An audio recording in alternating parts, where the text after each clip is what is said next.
Hi friends! మీకో చిట్టి కథ చెప్తాను. ఒక మనుషునికి ఇద్దరు కుమారులు ఉన్నారు. వారిలో చిన్నవాడి పేరు చిన్నోడు, మరొకడు పెద్దోడు. అయితే వారు పెరిగి పెద్దయిన తర్వాత చిన్నోడు తన యొక్క ఆస్తిని అడిగి తీసుకొని వెళ్తాడు. అప్పుడు వెళ్ళిన తర్వాత కొన్ని దినముల తర్వాత ఆ చిన్న కుమారుడు సమస్తమును దుర్విపారం చేసి ఖర్చు పెట్టి అనేకమైన ఇబ్బందులు పడుతూ ఉంటాడు. తన ఆస్తిని కోల్పోయిన తర్వాత తిరిగి తను కరువు వస్తుంది. ఆ కరువులో ఒక పొలములో పందులు కాచే వాటి దగ్గర ఆహారం తినడానికి అతడు ఎంతో ఇష్టపడతాడు.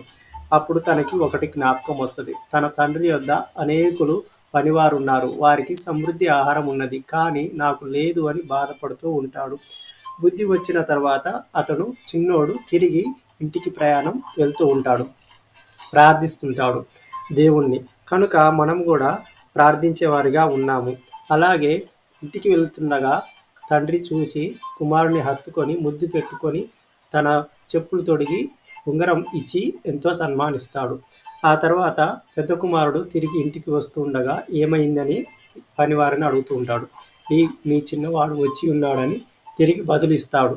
దానికి పెద్దవాడు చిన్నబుచ్చుకుంటాడు. ఎందుకంటే చిన్నవాడు తండ్రి యొద్దనే ఉన్నాడు గానీ తండ్రి యొక్క కోరికను, తండ్రి చిత్తము ఎరగకుండా ఉన్నాడు.